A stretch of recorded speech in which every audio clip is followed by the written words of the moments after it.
Op 13 Augustus vind ons jaarlikse Van Stadensrus Boeredag plaas. 'n Dag vol opwinding waar landbou gevier word met besighede en boere wat hande vat.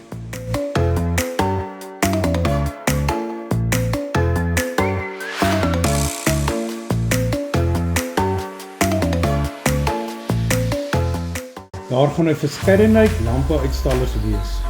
Bring die hele gesin saam, want daar gaan 'n damesprogram en vermaak vir die kinders wees.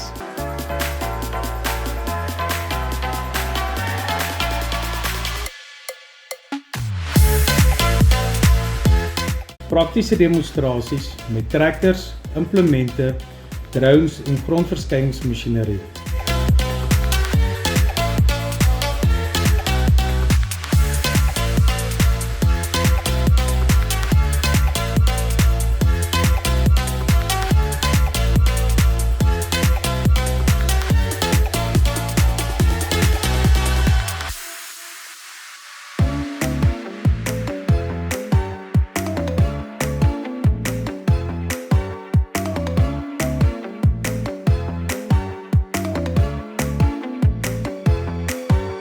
Teen slegs R100 per persoon kry jy 'n heerlike skaaps by die aand.